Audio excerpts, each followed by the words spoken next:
Hello everyone. मैं doctor Gursimran Kaur, consultant gynaecologist and obstetrician, Fortis hospital Ludhiana. जैसे कि हमने अपनी पुरानी वीडियो में आपसे शेयर किया था कि नॉर्मल डिलीवरी कराने के लिए क्या इंपॉर्टेंट टिप्स होते हैं, आज हम इम्पॉर्टेंट चीज़ डिस्कस करेंगे कि नॉर्मल डिलीवरी के दौरान जो पेन होता है उसको हम कैसे ऑब्विएट करें।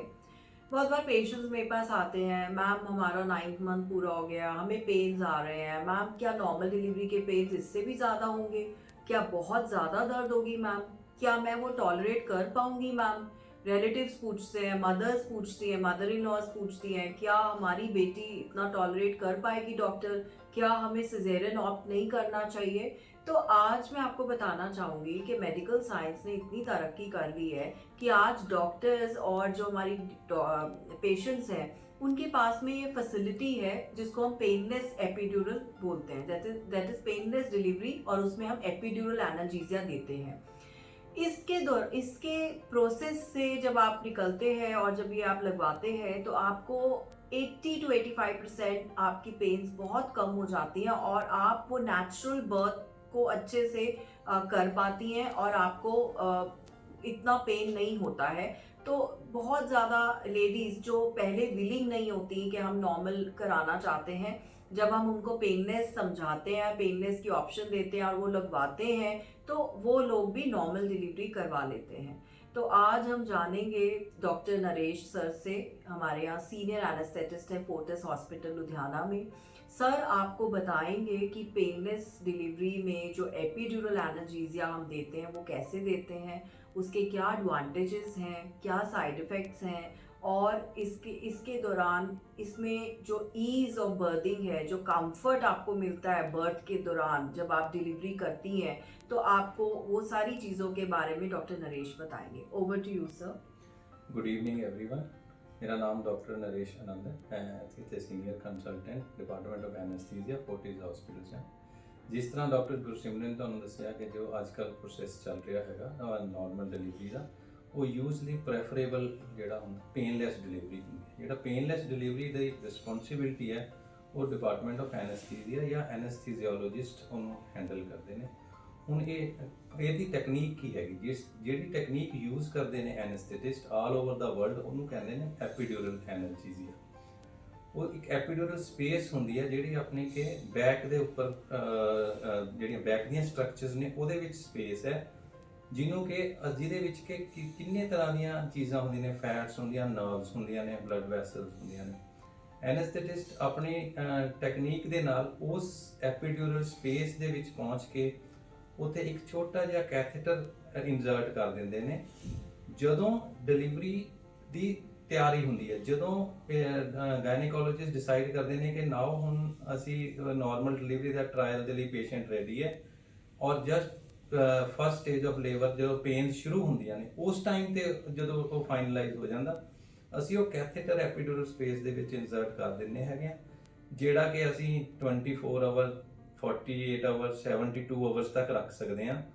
ਉਹਦੀ ਐਡਵਾਂਟੇਜ ਇਹ ਹੁੰਦੀ ਹੈ ਵੀ ਲਗਾਤਾਰ ਨਾਨ ਸਟਾਪ ਕੰਪਿਊਟਰਾਈਜ਼ਡ ਟੈਕਨੀਕ ਦੇ ਨਾਲ ਉਹਦੇ ਵਿੱਚੋਂ ਇੱਕ ਕੰਟਰੋਲਡ ਡਰਗ ਡਿਲੀਵਰੀ ਪੇਸ਼ੈਂਟ ਨੂੰ ਜਾਂਦੀ ਰਹਿੰਦੀ ਹੈ, ਔਰ ਇੱਕ ਰੈਗੂਲਰ ਪੇਨ ਰਿਲੀਫ ਹੁੰਦਾ ਉਹਦੇ ਨਾਲ।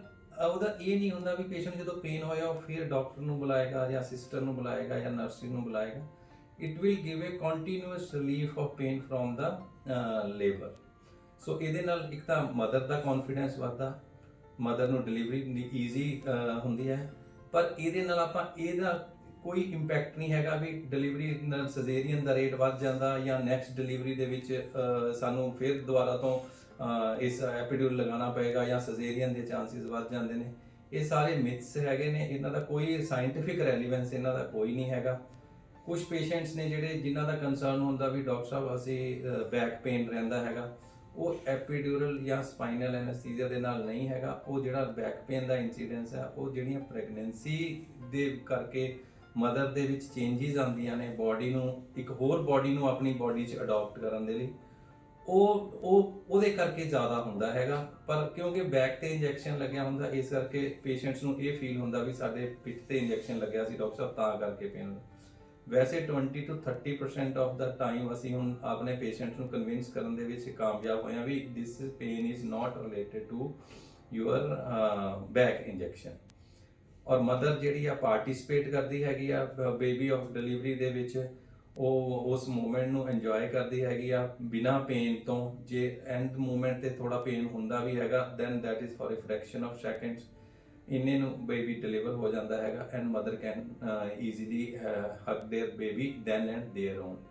ਕੋਈ ਸਾਈਡ ਇਫੈਕਟ ਨਹੀਂ ਹੈਗੇ ਇਹਦੇ ਕੋਈ, ਪਰ ਇਹਦੀ ਇੱਕ ਧਿਆਨ ਰੱਖਣ ਵਾਲੀ ਗੱਲ ਇਹ ਆ ਵੀ it should be under controlled and under close monitoring. Means hospital ਦੇ ਵਿੱਚ ਹੀ ਜਿੱਥੇ 24/7 ਬੈਕਅਪ ਹੋਵੇ ਐਨਸਥੀਸਿਸਟ ਦਾ ਔਰ ਗਾਇਨੇਕੋਲੋਜਿਸਟ ਦਾ, ਉੱਥੇ ਹੀ ਕਰਵਾਉਣਾ ਚਾਹੀਦਾ ਹੈਗਾ ਔਰ ਮੋਨੀਟਰਿੰਗ ਸਿਸਟਮ ਹੋਵੇ ਉੱਥੇ ਹੀ ਕਰਵਾਉਣਾ ਚਾਹੀਦਾ ਹੈ। Thank you sir. ਮੈਂ ਤੁਹਾਡੇ ਤੋਂ ਇਹ ਵੀ ਪੁੱਛਣਾ ਚਾਹਾਂਗੀ ਕਿ ਕਿਹੜੀ ਇੰਝ ਦੀ ਕੰਡੀਸ਼ਨਸ ਹੁੰਦੀਆਂ ਨੇ ਜਿਹਦੇ ਅੰਦਰ ਤੁਸੀਂ ਐਪੀਡਿਊਰਲ ਨਹੀਂ ਲਗਾ ਸਕਦੇ ਜਾਂ ਤੁਹਾਨੂੰ ਲੱਗਦਾ ਹੈ ਕਿ ਐਪੀਡਿਊਰਲ ਲਗਾਉਣਾ ਰਿਸਕੀ ਰਹੇਗਾ, ਤੇ ਉਹ ਕੰਡੀਸ਼ਨਸ ਕਿਹੜੀਆਂ ਹੁੰਦੀਆਂ ਨੇ ਸਰ? ਹਾਂ ਡਾਕਟਰ ਸਾਹਿਬ, ਉਹ ਕੁਝ ਕੰਡੀਸ਼ਨਸ ਹੁੰਦੀਆਂ ਨੇ ਡੈਫੀਨੇਟਲੀ, ਜਿਸ ਤਰ੍ਹਾਂ ਕੋਈ ਪੇਸ਼ੈਂਟਸ ਐਂਟੀ ਪਲੇਟਲੈਟਸ ਤੇ ਬਲੱਡ ਥਿਨਰ ਤੇ ਹੁੰਦੇ ਨੇ, ਕਈ ਪੇਸ਼ੈਂਟਸ ਹੁੰਦੇ ਨੇ ਜਿਨ੍ਹਾਂ ਨੂੰ ਬਲੱਡ ਡਿਸਆਰਡਰਸ ਹੁੰਦੇ ਨੇ ਜਿਹਦੇ ਬਲੀਡਿੰਗ ਦੇ ਚਾਂਸਿਸ ਜ਼ਿਆਦਾ ਹੁੰਦੇ ਨੇ, ਜਾਂ ਕਈ ਪੇਸ਼ੈਂਟਸ ਹੁੰਦੇ ਨੇ ਜਿਨ੍ਹਾਂ ਨੂੰ ਕਨਵਲਸ਼ਨਸ ਆ ਰਹੀਆਂ ਹੁੰਦੀਆਂ ਨੇ ਜਿਹਨੂੰ ਕਹਿੰਦੇ ਨੇ ਆਪਾਂ ਐਕਲੰਪਸ਼ੀਆ ਪੇਸ਼ੈਂਟਸ ਹੁੰਦੇ ਨੇ, ਉਹਨਾਂ ਦੇ ਵਿੱਚ ਨਹੀਂ ਲਗਾ ਸਕਦੇ। ਜਾਂ ਜੇ ਪੇਸ਼ੈਂਟ ਰਿਫਿਊਜ਼ ਕਰ ਦੇਵੇ, ਆਪਾਂ ਫੋਰਸ ਨਹੀਂ ਕਰਦੇ ਹੈਗੇ, ਅਸੀਂ ਜਸਟ ਇਨਫੋਰਮ ਕਰਦੇ ਹਾਂ ਪੇਸ਼ੈਂਟ ਨੂੰ, ਅਸੀਂ ਉਹਨਾਂ ਦੇ ਜਿਹੜੇ ਡਾਊਟਸ ਹੁੰਦੇ ਨੇ ਉਹਨਾਂ ਨੂੰ ਕਲੀਅਰ ਕਰਦੇ ਹਾਂ। ਜੇ ਪੇਸ਼ੈਂਟ ਫਿਰ ਵੀ ਰਿਫਿਊਜ਼ ਕਰਦੇ ਫਿਰ ਅਸੀਂ ਫੋਰਸਫੁਲੀ ਨਹੀਂ ਕਰ ਸਕਦੇ। ਜਾਂ ਕੁਝ ਰਿਲੇਟਿਵ ਕਾਉਂਟਰਾ ਇੰਡੀਕੇਸ਼ਨ ਜਿਹਨੂੰ ਕਹਿੰਦੇ ਨੇ ਸਾਈਟ ਤੇ ਇਨਫੈਕਸ਼ਨ ਹੋਵੇ, ਪੇਸ਼ੈਂਟਸ ਦੇ ਬਲੱਡ ਪ੍ਰੈਸ਼ਰ ਨਾ ਹੋਲਡ ਕਰ ਰਹੇ ਹੋ, ਕੋਈ ਕਾਰਡੀਅਕ ਪੇਸ਼ੈਂਟਸ ਹੋਵੇ, ਉਹਨਾਂ ਦੇ ਵਿੱਚ ਅਸੀਂ ਅਵੋਇਡ ਕਰਦੇ ਹੈਗੇ ਆ एपिड्यूरल इंजेक्शन ਦੇ। Thank you so much sir. तो जैसे डॉक्टर नरेश सर ने सानू दस्या कि एपीड्यूरल एनाल्जेसिया जिहड़ा पेनलैस डिलीवरी है ਉਹਦੇ ਬਹੁਤ ਸਾਰੇ ਫਾਇਦੇ ਨੇ ਔਰ ਉਹਦੇ ਕਾਰਨ ਜਿਹੜੇ ਲੋਕ ਡਰਦੇ ਸੀ ਪਹਿਲੇ ਕਿ ਨਾਰਮਲ ਡਿਲੀਵਰੀ 'ਚ ਤੇ ਪੇਨ ਬਹੁਤ ਹੋਏਗੀ, ਅਸੀਂ ਪੇਨ ਨਹੀਂ ਬਰਦਾਸ਼ਤ ਕਰ ਸਕਦੇ, ਉਹਨਾਂ ਲੋਕਾਂ ਲਈ ਵੀ ਨਾਰਮਲ ਡਿਲੀਵਰੀ ਹੁਣ ਆਸਾਨ ਹੋ ਗਈ ਹੈ। ਬਟ ਜਿਵੇਂ ਕਿ ਜਿਨ੍ਹਾਂ ਦੇ ਜਿਵੇਂ ਪਲੇਟਲੇਟ ਕਾਊਂਟ ਘੱਟ ਨੇ ਜਾਂ ਜਿਨ੍ਹਾਂ ਦਾ ਬਲੱਡ ਪ੍ਰੈਸ਼ਰ ਬਹੁਤ ਹਾਈ ਹੈ ਜਾਂ ਜਿਨ੍ਹਾਂ ਨੂੰ ਕਨਵਲਸ਼ਨਸ ਆ ਰਹੇ ਹੋਣ ਜਾਂ ਇਸ ਤਰ੍ਹਾਂ ਦੇ ਲੇਡੀਜ਼ ਹੋਣ, ਉਹਨਾਂ ਦੇ ਅਸੀਂ ਅੰਦਰ ਐਪੀਡਿਊਰਲ ਦੀ ਸਲਾਹ ਨਹੀਂ ਦਿੰਦੇ ਹਾਂ। ਫਿਰ ਵੀ ਜਿਹੜੇ ਵੀ ਪੇਸ਼ੈਂਟਸ ਨੂੰ ਐਪੀਡਿਊਰਲ ਦਿੱਤਾ ਜਾਂਦਾ ਹੈ, ਸੀਨੀਅਰ ਐਨਸਥੈਟਿਸਟ ਐਗਜ਼ਾਮਿਨ ਕਰਦਾ ਹੈ, ਪੇਸ਼ੈਂਟ ਦੀ ਹਿਸਟਰੀ ਲੈਂਦਾ ਹੈ, ਇੱਕ ਪ੍ਰੋਪਰ ਉਹਨਾਂ ਦਾ ਵਰਕਅਪ ਹੁੰਦਾ ਹੈ, ਉਹਦੇ ਬਾਅਦ ਪੇਸ਼ੈਂਟ ਦਾ ਕੰਸੈਂਟ ਹੁੰਦਾ ਹੈ, ਉਹਨਾਂ ਨੂੰ ਪ੍ਰੋਪਰ ਗਾਈਡੈਂਸ ਦਿੱਤੀ ਜਾਂਦੀ ਹੈ ਔਰ ਉਹਦੇ ਬਾਅਦ ਹੀ ਐਪੀਡਿਊਰਲ ਲਗਾਇਆ ਜਾਂਦਾ ਹੈ। ਔਰ ਐਪੀਡਿਊਰਲ ਦੀ ਅਸੀਂ ਆਪਣੇ ਹਸਪੀਟਲ 'ਚ ਫੋਰਟਿਸ ਹਸਪੀਟਲ ਲੁਧਿਆਣਾ ਵਿਖੇ ਕਾਉਂਸਲਿੰਗਸ ਵੀ ਹੁੰਦੀਆਂ ਨੇ। ਜੇ ਕੋਈ ਪੇਸ਼ੈਂਟ ਨਾਰਮਲ ਡਿਲੀਵਰੀ ਦੇ ਪ੍ਰੋਸੈਸ ਤੋਂ ਪਹਿਲਾਂ ਇਹ ਸਮਝਣਾ ਚਾਹੇ ਕਿ ਕਿਵੇਂ ਲੱਗਦਾ ਹੈ, ਕਿਸ ਤਰ੍ਹਾਂ ਹੁੰਦਾ ਹੈ ਔਰ ਇਹਦੇ ਰਿਲੇਟਿਡ ਉਹਨਾਂ ਦੇ ਮਨ 'ਚ ਕੋਈ ਸਵਾਲ ਹੋਣ ਤੇ ਉਹ ਵੀ ਸਾਡੇ ਐਨਸਥੈਟਿਸਟ ਨਾਲ ਮਿਲ ਸਕਦੇ ਨੇ, ਉਹਨਾਂ ਨਾਲ ਗੱਲਬਾਤ ਕਰ ਸਕਦੇ ਨੇ, ਕਾਉਂਸਲਿੰਗ ਲੈ ਸਕਦੇ ਨੇ। So all these various facilities there are available at Fortis hospital Ludhiana. ਔਰ ਜਿਵੇਂ ਸਰ ਨੇ ਕਿਹਾ ਕਿ ਇਹਦੇ ਵਾਸਤੇ ਮੋਨੀਟਰਿੰਗ ਦੀ ਬਹੁਤ ਜ਼ਰੂਰਤ ਹੈ, ਬੱਚੇ ਦੀ ਹਾਰਟ ਰੇਟ ਸਾਨੂੰ ਦੇਖਣੀ ਪੈਂਦੀ ਹੈ, ਮਦਰ ਦੇ ਵਾਈਟਲਸ, ਬਲੱਡ ਪ੍ਰੈਸ਼ਰ, ਬੀਪੀ ਸਭ ਮੋਨੀਟਰ ਕਰਨਾ ਪੈਂਦਾ ਹੈ ਤੇ ਇਹਦੇ ਵਾਸਤੇ 24 ਆਵਰਸ ਸਾਨੂੰ ਇੱਕ ਐਨਸਥੈਟਿਸਟ ਔਰ ਗਾਇਨੇਕੋਲੋਜਿਸਟ ਔਰ ਅ ਟੀਮ ਆਫ ਨਰਸਿਸ ਚਾਹੀਦੀ ਕਿ ਕਿਤੇ ਵੀ ਕੋਈ ਵੀ ਅਗਰ ਪ੍ਰੋਬਲਮ ਹੋਏ ਤੇ ਉਹਦੇ ਵਾਸਤੇ ਐਮਰਜੈਂਸੀ ਬੈਕਅਪ ਹੋਣਾ ਚਾਹੀਦਾ। So thank you so much for your patient hearing. ਤੇ ਮੈਂ ਆਸ਼ਾ ਕਰਦੀ ਹਾਂ ਐਂਡ ਜੋ ਵੀ ਤੁਹਾਨੂੰ ਐਪੀਡਿਊਰਲ ਦੇ ਬਾਰੇ ਸਵਾਲ ਹੋਣਗੇ ਉਹ ਬਹੁਤ ਹੱਦ ਤੱਕ ਤੁਹਾਡੇ ਕਲੀਅਰ ਹੋ ਗਏ ਹੋਣਗੇ। ਫਿਰ ਵੀ ਅਗਰ ਤੁਹਾਡੇ ਮਨ 'ਚ ਕੋਈ ਸਵਾਲ ਹੋਣ ਡਾਕਟਰ ਨਰੇਸ਼ ਲਈ ਤੇ ਤੁਸੀਂ ਸਾਡੇ ਲਿੰਕ ਦੇ ਬਾਅਦ ਜਿਹੜੇ ਕਮੈਂਟ ਸੈਕਸ਼ਨ ਹੈ ਉਹਦੇ ਅੰਦਰ ਤੁਸੀਂ ਕੁਐਸਚਨ ਸਾਨੂੰ ਭੇਜ ਸਕਦੇ ਹੋ, ਅਸੀਂ ਉਹਨਾਂ ਦੇ ਆਨਸਰਸ ਵੀ ਦੇਵਾਂਗੇ। ਔਰ ਅਸੀਂ ਨੈਕਸਟ ਵੀਡੀਓ 'ਚ ਆਪਣੇ ਐਂਟੀਨੇਟਲ ਐਕਸਰਸਾਈਜ਼ਸ ਜਿਹੜੀਆਂ ਨਾਰਮਲ ਡਿਲੀਵਰੀ ਨੂੰ ਪ੍ਰਮੋਟ ਕਰਦੀਆਂ ਨੇ ਉਹਦੇ ਵਾਸਤੇ ਇੱਕ ਸਪੈਸ਼ਲ ਸੈਸ਼ਨ ਫਿਜ਼ੀਓਥੈਰੇਪਿਸਟ ਦਾ ਹੋਏਗਾ ਜੋ ਫਿਜ਼ੀਓਥੈਰੇਪਿਸਟ ਤੁਹਾਨੂੰ ਨਾਰਮਲ ਡਿਲੀਵਰੀ ਦੀ ਐਕਸਰਸਾਈਜ਼ਸ ਦੱਸੇਗੀ। Thank you so much. Thank you doctor Naresh. Thank you.